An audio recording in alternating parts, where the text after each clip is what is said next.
dia a todos. É sempre uma grande alegria poder estar aqui nesta casa espírita que está sempre em plena atividade, onde a gente sempre sente o conforto da fraternidade, que é muito importante.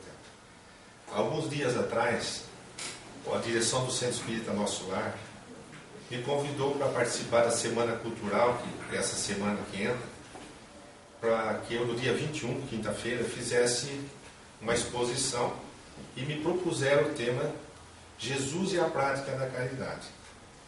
E nessa semana, então, eu comecei a refletir como que eu faria esse trabalho quinta-feira e montei esse andamento, esse raciocínio, essa reflexão e resolvi trazer aqui hoje, antes de apresentar lá, talvez até modifique algumas coisas, e gostaria que vocês acompanhassem essa orientação.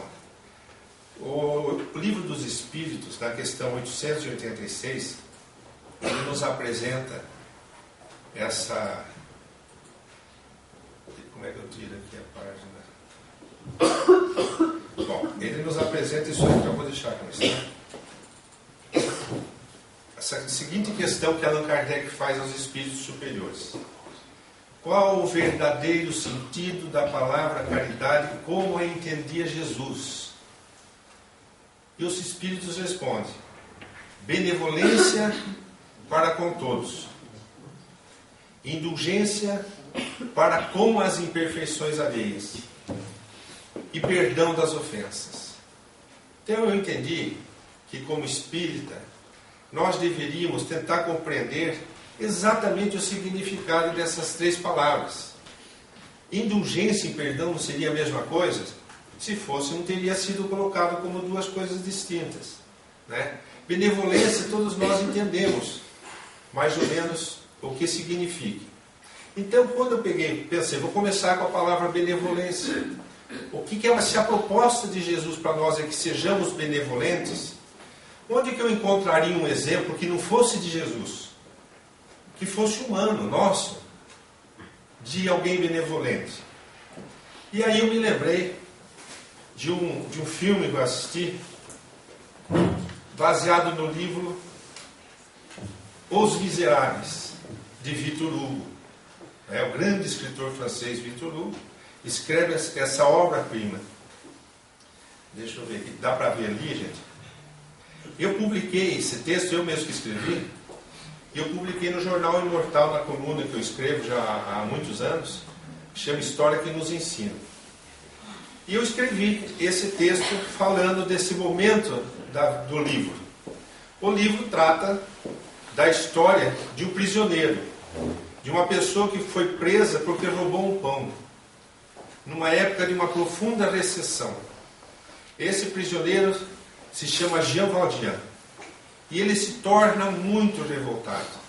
Então olha que interessante aqui, ó. O notável escritor Victor Hugo, em sua magistral obra Les Misérables, narra a luta de um homem, Jean Valjean, contra a injustiça de um país que o condenou, no princípio, a 5 anos de prisão.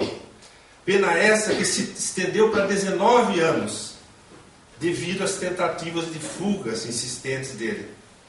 Motivo da prisão? Por roubo de um pão. Valjean tornara-se órfão muito cedo e é criado por sua irmã, que se torna viúva com 7 filhos.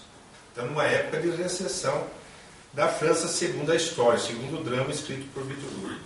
Ele passa a ajudá-la, mas num rigoroso inverno, não conseguindo encontrar trabalho, desesperado, rouba um pão para levar para aquelas 7 criancinhas para a irmã. É preso, julgado e levado às galés. Galés são aqueles barcos onde se tem que trabalhar como escravo, né? Onde é obrigado a trabalhar em serviços forçados, destinado aos piores criminosos.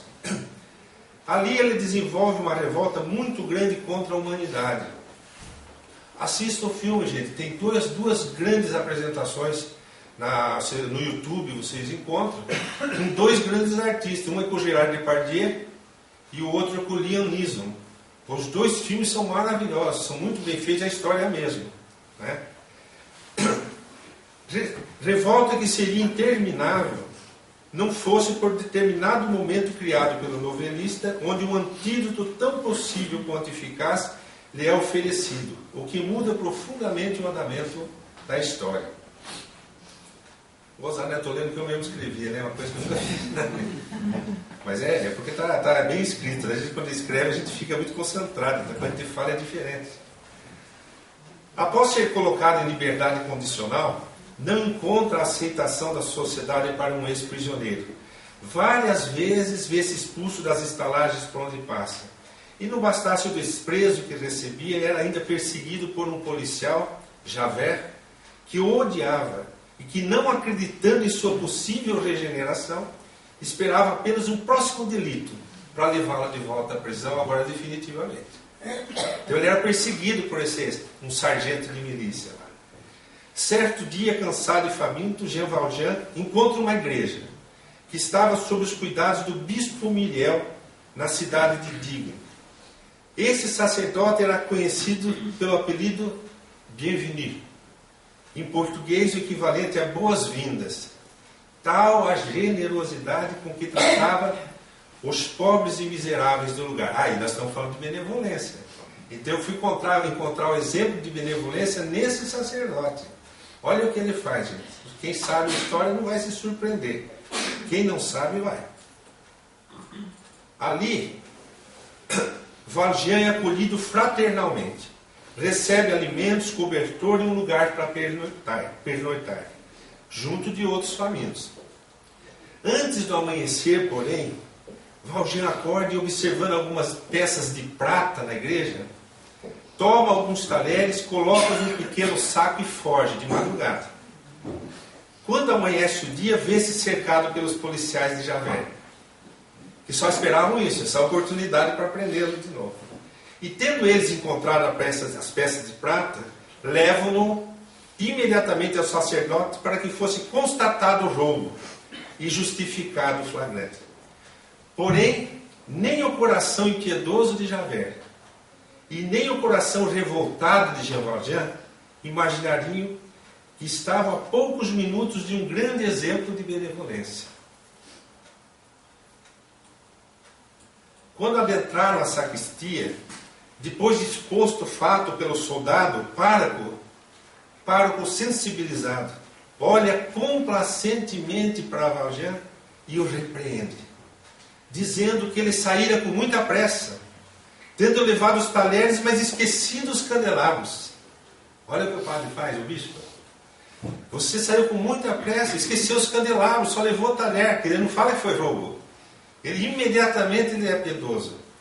Então, que ele também havia dado, dizendo que o bispo tinha dado para o Valjean levar, né, para que recomeçasse sua nova vida. Todos se quedam surpreendidos. Então o bispo conclui, recomendando a Jean Valjean que não esquecesse a promessa que lhe havia feito. Ele não fez promessa nenhuma. Ele nem sabia que ele tinha roubado os talheres. Olha que o que o bispo está fazendo. Não está nem só sendo benevolente, como ele está dando uma doutrinada no Jean Valjean. Então ele diz assim, aqui, tornar-se um homem de bem e útil à sociedade. Quer dizer, leva os candelabros, leva os talheres, mas cumpra a promessa que você me fez, de se tornar um homem de bem e útil à sociedade. E Jean Valjean não tinha feito promessa nenhuma, né? Mas aí o soldado não pode prendê-lo e ele sai dali. Então, ao sair dali, tocado por um sentimento completamente diferente do que alimentara todos esses anos, você vê como se cura uma revolta, né? Sobre o ser humano, encontra o menino, e numa atitude automática rouba a moeda do menino, né? E segue alguns passos, o suficiente para se lembrar da bondade daquele pastor de ovelhas e de suas palavras, e volta, procura o menino e devolve a moeda. Já estava se transformando. Bom, o final da história é muito bonito. Ele acaba se tornando prefeito de uma cidade e se torna um extremo homem de bem.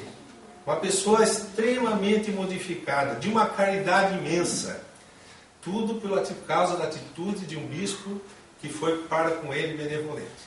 Então, quando eu lembrei dessa história para iniciar o raciocínio sobre a caridade segundo Jesus, que seria benevolência para com todos, aí nós temos que transferir esse raciocínio para a nossa vida. Onde que nós podemos ser benevolentes? Então a benevolência é uma virtude que vai ser externada com pessoas difíceis, né? Com pessoas passando dificuldades.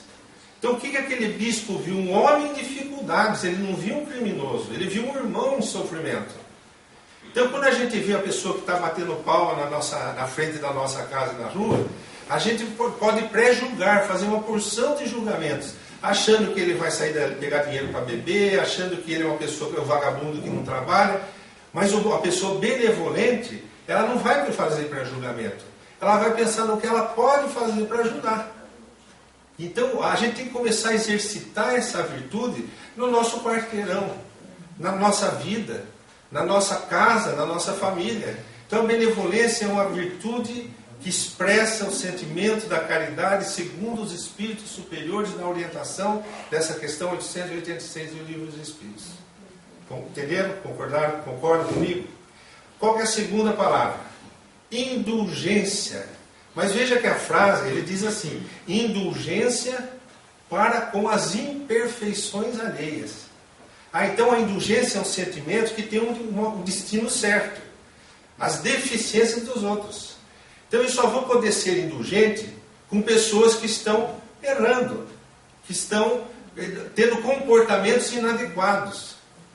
Aí eu comecei a pensar, onde que eu encontraria um exemplo de indulgência?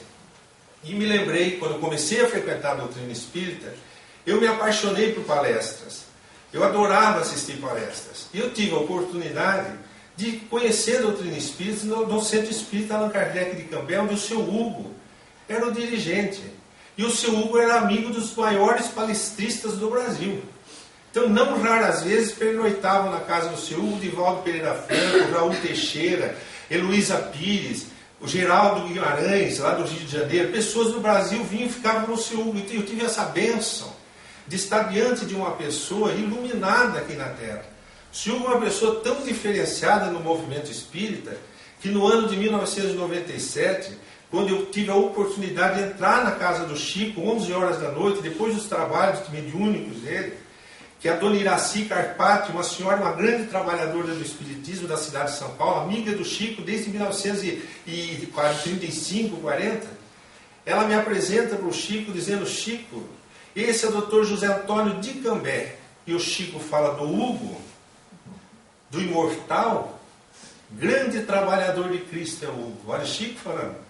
Então, o seu Hugo, ele me estimulava muito a estudar o Espiritismo, e ele que me propôs fazer palestras.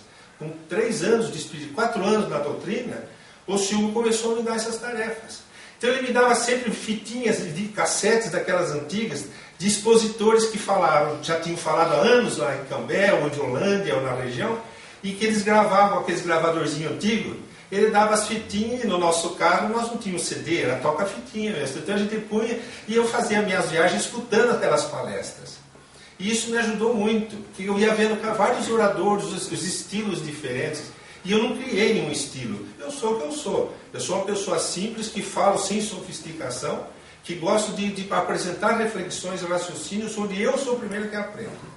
Mas aí eu escutei uma fitinha que eu fiquei maravilhado com o expositor, que era Eurípides Formiga.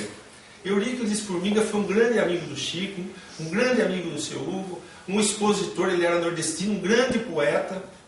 Tem livros psicografados dele, depois que ele desencarnou, ele assinou várias obras muito interessantes, frases de sonetos, repentes, maravilhosos com os ensinamentos doutrinários. Ele faz uma palestra aqui na cidade de Jaguapitã.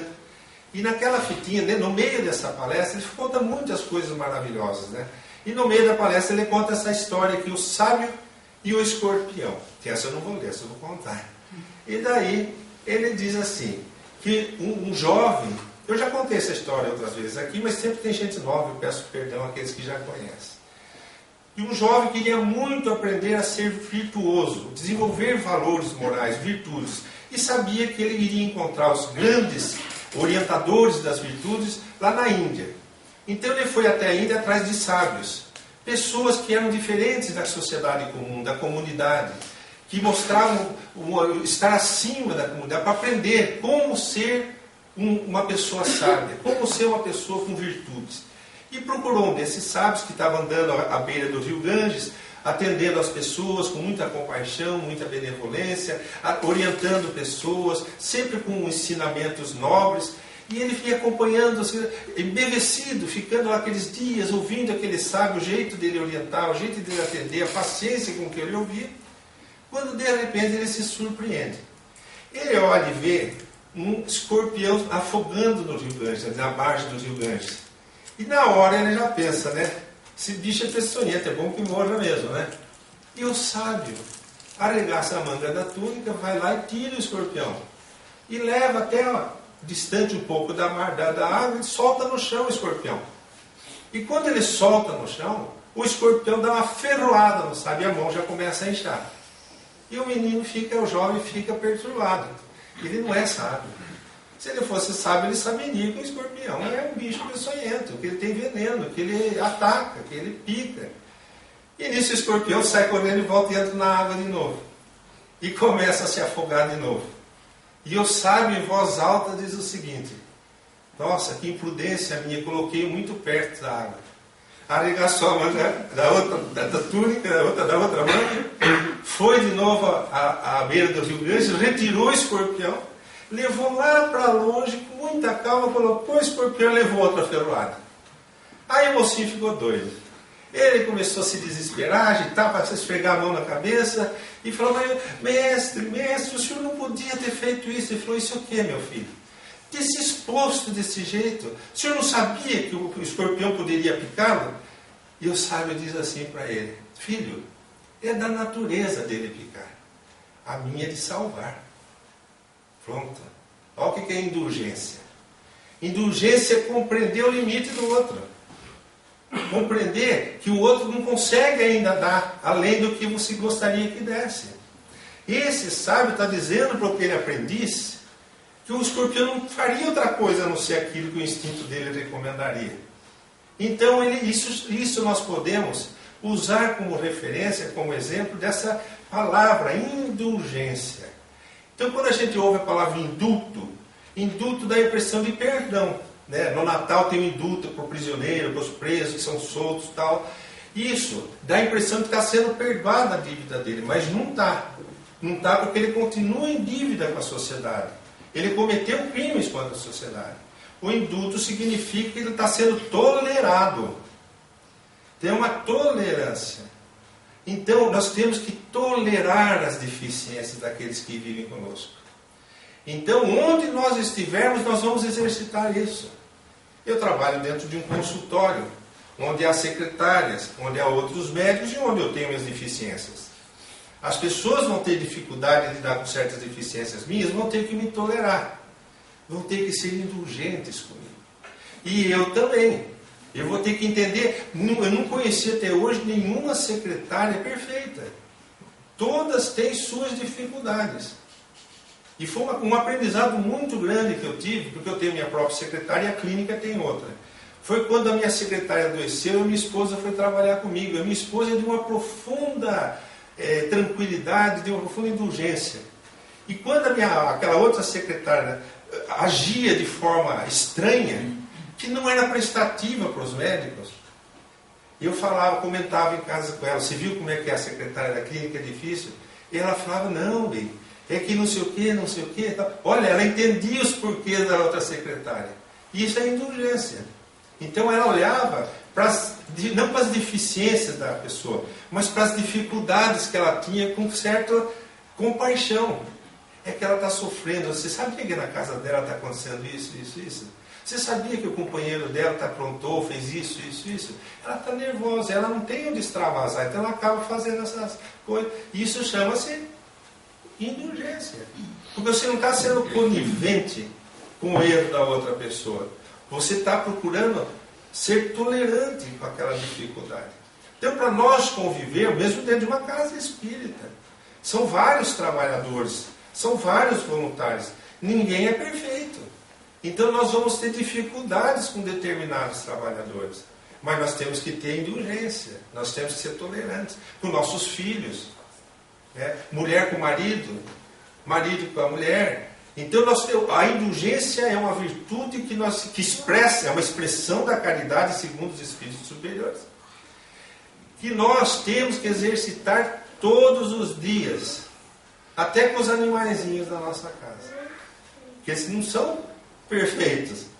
Eles não são o sonho que nós somos. Nossos filhos não são os anjos que caíram do céu. Se bem que às vezes alguns até são, né? Até dão uns bons exemplos. Uma das coisas que eu aprendi com a doutrina, essa questão da reencarnação é muito importante, que Allan Kardec chama, os espíritos superiores dizem, Allan Kardec, pregai o dogma da reencarnação, porque ela é a explicação de tudo. Quando a gente pensa na reencarnação, a gente descobre que o nosso filho pode ser o espírito mais evoluído que a gente. Acaba aquela falsa ideia de que eu sou o pai, você é o filho, eu ensino, você aprende. O Espiritismo destrói isso. Ele nos apresenta uma outra visão, que muitas vezes um benfeitor nasce na nossa casa como filho para nos orientar a caminhada terrena. Então é interessante. Quando estou dizendo ser tolerante com o filho, mas às vezes é o filho que tem que ser com o pai. A indulgência é o filho que tem que ter. Eu lembro, eu tenho um filho que me ensina muito, né? O Thomas. Hoje ele está com 24 anos. Quando ele tinha 12 anos, nós morávamos no Castelo Branco, lá em Cambé, tem um condomínio lá. Nós moramos 20 anos lá. E nunca aconteceu nada no Castelo Branco, até uma certa noite, que começou um algazarra, um barulho lá fora. Eu saí na janela, era noite, 8 da noite, estava escuro. E vi uma porção de jovens correndo, era uma briga. Eram duas pessoas que estavam se pegando. E uma porção de amigos dos dois lados tentando ou atrapalhar, ou ajudar, ou separar, ou piorar tudo. E na hora que eu vi a confusão, eu falei, eu vou ligar para a polícia. O meu filho falou assim, não pai, isso é coisa que os pais é que tem que resolver, deixa que os pais deles resolvam. 12 anos de idade. E eu tinha 40 e poucos anos de idade. Então você veja o que é a compreensão daquele menino, mas é um espírito. É um espírito que tem uma estrada andada, que deve ter vivido muito mais que eu e ter errado muito menos que eu. Então ele passa a ser uma luz no caminho. Então ele é que tem que ser tolerante comigo. Ele é que tem que ser indulgente comigo. Ele é que tem que exercitar essa virtude. E tenho certeza que vários lares também têm essas bênçãos desses tipos de pessoa. Então nós analisamos assim a benevolência e analisamos a indulgência. Está interessante o raciocínio? Está claro, né? Então agora nós vamos ter que passar por perdão. E não teve pessoas que mais perdoam no mundo do que Jesus. Que mais falou de perdão do que Jesus. Então eu separei um videozinho. Em primeiro lugar, eu gostaria de que vocês... em primeiro lugar, eu gostaria de agradecer a generosidade desse grupo que filma esse vídeos da Bíblia.org. É um trabalho da Igreja de Jesus Cristo dos Santos dos Últimos Dias, dos Mormons. E eles filmam de uma forma tão bem feita, e eles deixam para você baixar. Ninguém está roubando deles, não está lá. Cada filme está escrito baixar. Eles oferecem para a comunidade, eles oferecem para a humanidade e você pode baixar. E não só, é feito em inglês e já tem traduzido. Então vocês vão ver Jesus, nós vamos falar de perdão agora. Jesus perdoa pecados e cura o homem ferido com paralisia. Essa é a história do paralítico de Cafarnaum. São 2 minutos, olha gente, cada passagem. E outra, esse grupo que faz isso, eles são fiéis ao Evangelho. Eles não inventam nada, não acrescentam nada. É exatamente o que está escrito lá no Evangelho. Tá certo? Então nós vamos ouvir com muito carinho. Se tiver claro, vocês fecham a cortina e depois vocês abrem. Deixa mais alto um pouquinho para nós.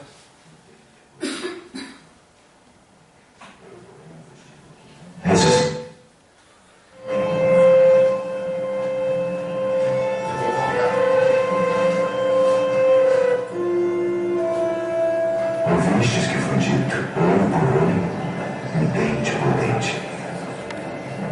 Eu, porém, vos digo que não resistais ao mal.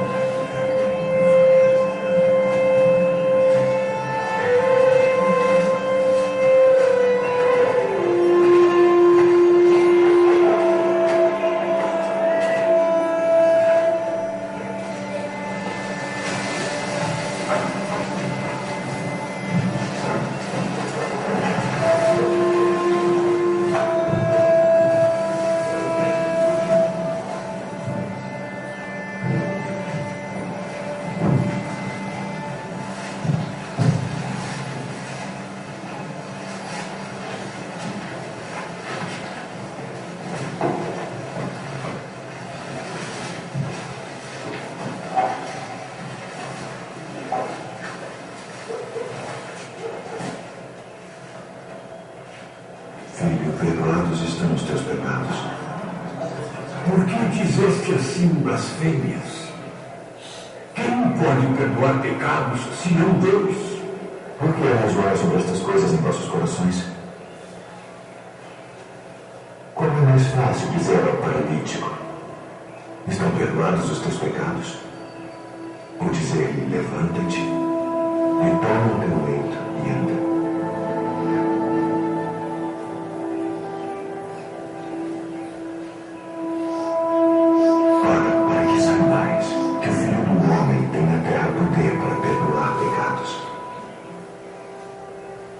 Te digo, levanta-te, toma o teu leito e vai para a tua casa.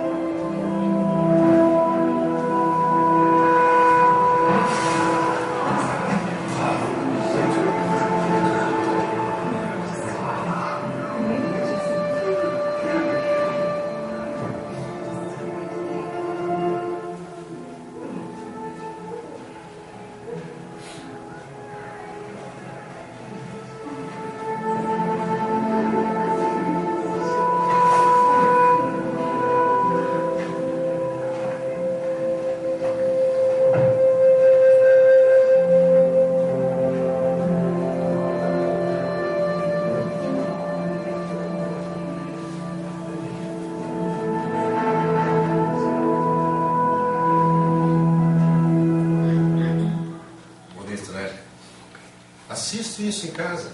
É só entrar no Google, ou a página que vocês usam de procura, do Yahoo, o que for, e colocar videosdabiblia.org.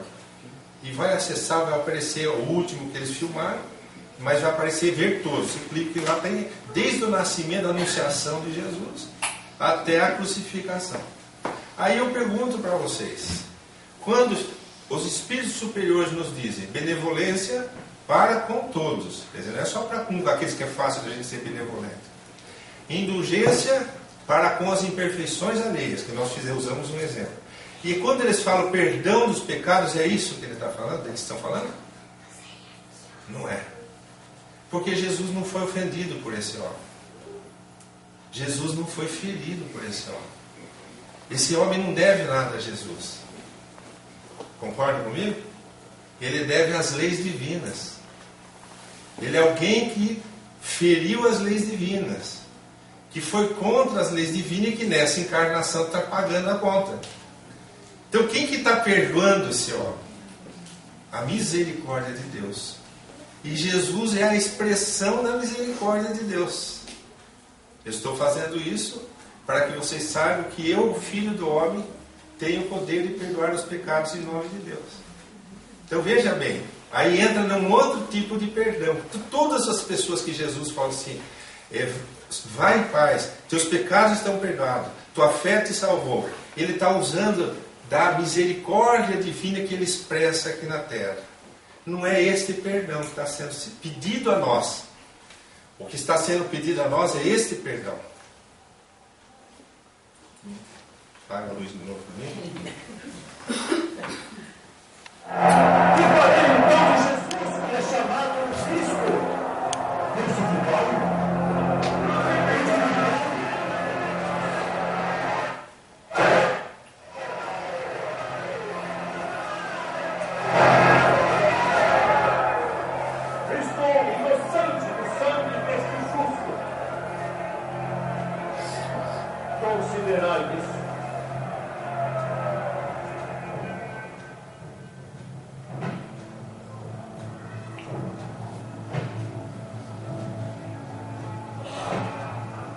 Agora quem está sendo agredido é ele.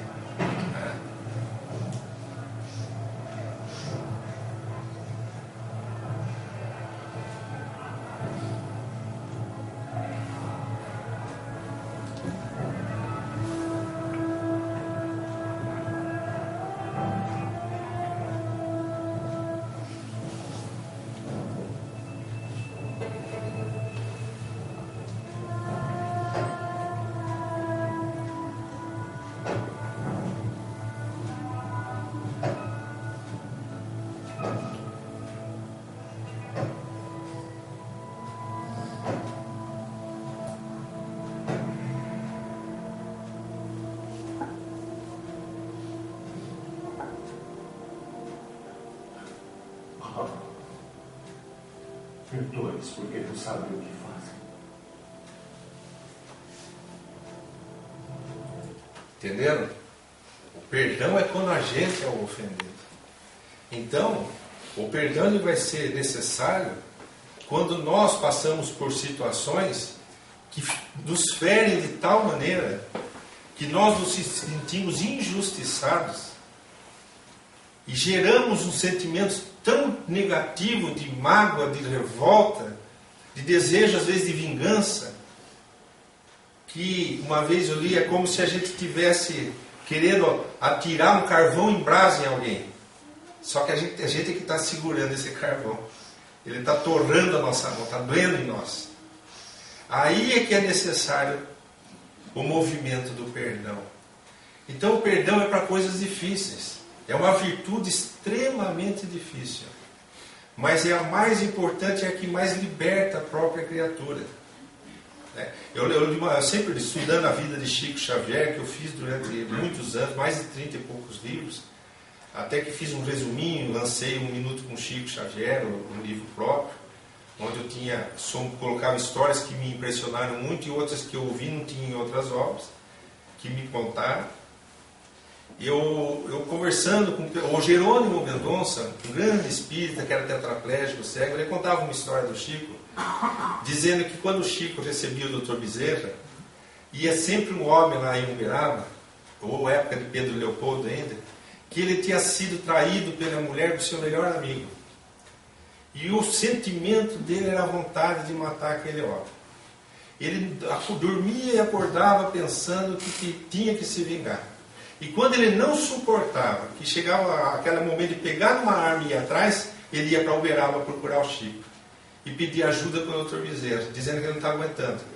E toda vez que ele ia, o Dr. Bezerra, através do Chico, recebia uma mensagem para ele pedindo perdão e dizendo que ele nunca se arrependeria se perdoasse, porque quando a gente perdoa, Deus é mais misericordioso conosco. Mas ele não se livrava daquele sentimento. Mas foram 2 anos em que ele ia quase que mensalmente a Uberaba, dizendo que não estava aguentando mais aquele sentimento, que ele estava quase chegando às vias de fato. Aí o Dr. Bezerra, na última vez que ele foi, disse assim para ele: tenha paciência, meu filho, as coisas mudam. E quando ele voltou, ele chegou na cidade dele, ele saiu caminhar, de repente ele passa perto da casa, ele vê um movimento perto da casa daquele inimigo dele, ele resolve se aproximar, o rapaz tinha morrido. Ele falou: nossa, graças a Deus, não precisei matar ele. Parece uma bobagem isso que eu estou contando. Mas o cara não conseguiu perdoar, mas conseguiu não se vingar. E o Jerônimo contava essa história dizendo que eu não precisei eu ser, Deus cuida de tudo. Como se Deus tivesse matado aquele homem. Lógico que não. Aquele homem desencarnou e está vivo. E continuou com seus débitos do mesmo jeito, né? Mas eu tive uma paciente minha, só para concluir, né, já estou avançando lá. Não está avançando. Eu tive uma paciente minha, ela sofria muito, ela tinha pressão alta, ela tinha problemas em várias glândulas do corpo, ela foi adoecendo. E tudo começou desde que, isso aí na medicina a gente chama de transtorno por.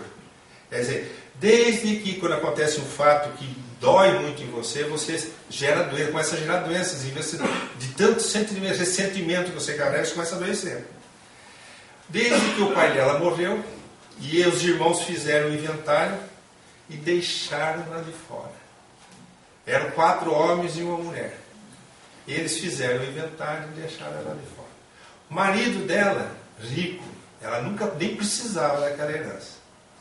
E ela foi adoecendo, até que um dia ele tinha pedido que ela me procurasse em Cambé, no meu consultório, para conversar, ajudá-la nos sentimentos de sofrimento que ela carregava. E fazendo a anamnese, que é a história que o médico faz entrevistando o paciente, eu descobri que foi desde esse momento que ela adoeceu. Eu falei para ela assim, minha irmã, nós precisamos de 2 coisas. Uma, eu diminuir a intensidade do seu ressentimento com meus tipos de medicações, a homeopatia, os florais. A outra é você perdoar seu irmão. Ela olhou para mim como querendo dizer, se você está me pedindo o impossível. Eu falei, não, eu estou oferecendo a sua cura. Porque, na verdade, não foi o que o seu irmão, porque era um irmão que era o líder daquele inventário que fez tudo isso, né? Não foi o seu irmão que gerou seu sofrimento, o seu irmão só tirou seu dinheiro. Quem gerou seu sofrimento foi você mesmo. Aí eu contei para ela a história de um curso de psicologia. Eu fiz 2 anos de curso em São Paulo, de regressão de memória, em 1986 a 88. E num dos cursos eu tive uma aula com um holandês, Hans ten Dam, é o nome dele, e ele deu uma aula para nós dizendo o seguinte: ele desenhou um lago e colocou assim na lousa, assim como se fosse de águas cristalinas, e falou, e do lado desenhou um hominho assim, com uma vara na mão. Olhem para esse lago, águas cristalinas. Aí vem esse homem com essa vara e começa a cutucar o fundo desse lago. E a água começa a turvar, tá certo? E aí o lago deixou de ter águas cristalinas. Ele passou a ser um lodacento. E aí você pergunte para o lago: quem turvou suas águas? Ou o lago vai responder: aquele homem ali com aquela vara. E você vai dizer para ele, porque você é o terapeuta. Não foi? Foi o barro que estava dentro de você. Ele só chacoalhou. Mas quem turvou sua água foi seu próprio barro que você carregava. Aí diz o Hans ten Dam: esse é o trabalho de todo terapeuta diante do paciente que chega com água. Ele vai estar sempre olhando para quem causou sua dor e não vai estar vendo a lama que ele mesmo carregava dentro de si. E o terapeuta vai ter o dever de ajudar ele a assentar de novo aquela lama para a água voltar a ficar cristalina. Quer dizer, a mente ficar em paz, o coração ficar em paz. E eu contei essa história para a mulher. E comecei a tratá-la. Comecei a tratá-la até que, passado 1 ano mais ou menos, ela olhou para mim e disse assim: já me sinto preparada para conversar com o meu irmão. Ela não conversava desde aquela época, nunca mais conversou com o irmão. Moram na mesma cidade. Às vezes, atravessando a praça da cidade, em Apucarana, eles se encontravam pelo caminho, um ia para o lado, outro ia para o outro. Foram anos assim. Você vê, nasceram na mesma família provavelmente para refazer a animosidade do passado e criar uma nova no presente. Alimentar o que já não estava bem feito. E aí ela falou: acho que eu estou preparada. Eu falei: só tem uma coisa. O que é? Quando você estiver diante dele, que pedir para conversar, do que você vai ter vontade de conversar? Ah, não, eu vou só dizer a ele que eu o desculpo. Ele se sente culpado? Como assim? Eu falei: se ele não se sentir culpado, quando você disser que o desculpa, você vai estar ofendendo, vai dizer que ele cometeu um erro. Aí ele vai ficar revoltado com você e ele não vai querer conversar com você por alguns anos. E vai continuar essa briga por mais alguns anos. Aí ela falou para mim: então não estou preparado. Por quê? Ela falou: não. Então não estou preparado. E ele que fez isso. Ele que é o mesmo. Então, você viu como é que ela estava tudo ali, né? A lama começou a subir de novo daquele lago. Aí eu falei: então vamos tratar mais um pouco. Até a hora que você não pense mais que ele tenha cometido algum erro como você. Contra ele, pessoas que são católicos, evangélicos, você não tem como falar da lei de causa e efeito assim com mais clareza. Você não pode ficar tocando nesse assunto, porque senão você está tratando religiosamente alguém, e o dever do terapeuta, do médico, é não ficar doutrinando ninguém, mas socorrendo as pessoas. Então eu não podia falar para ela: olha, a senhora está só se libertando de uma dívida que a senhora tem com Deus, com a justiça divina, deixe em paz, se fique em paz, vive em paz, considere quitada essa dívida. Mas não pude tocar nesse assunto com ela. Então aí eu tive que prepará-la mais um tempo. Daí um dia ela chegou e falou: agora eu acho que eu estou preparado, depois de uns meses, né? Falei: o que quer dizer isso? Não, eu vou lá conversar com ele e dizer só que eu sinto falta dos meus sobrinhos. E se ele tocar no assunto? Perguntei para ela, né? Não, se ele tocar no assunto, eu vou falar para ele esquecer, que aquilo já passou. Isso já está próximo do perdão. Isso já é estar próximo do perdão. Então a senhora conte comigo por que precisar. Se não der certo esse encontro, a senhora volte a falar comigo e eu vou tratar tudo de novo. Vou começar do zero, tudo de novo. E ela voltou depois de uns 2, 3 meses falar comigo. Era outra pessoa. Já estava frequentando a casa do irmão, já estava abraçando sobrinhos que ela tanto amava. Já não pesava dentro dela a dor, a revolta do que havia acontecido. E dinheiro ela nunca fez falta para ela. Nunca faltou para ela casar. Então vocês vejam o que é o perdão, que Jesus está pedindo que nós tenhamos. Então, a caridade, segundo Jesus nos gostaria que nós fizéssemos, vai consistir nesses 3 movimentos de virtudes: benevolência para com todos, indulgência para com as imperfeições alheias e perdão das ofensas. Então esse é o raciocínio que eu gostaria de ter trazido hoje. Um bom domingo a todos vocês. Obrigado.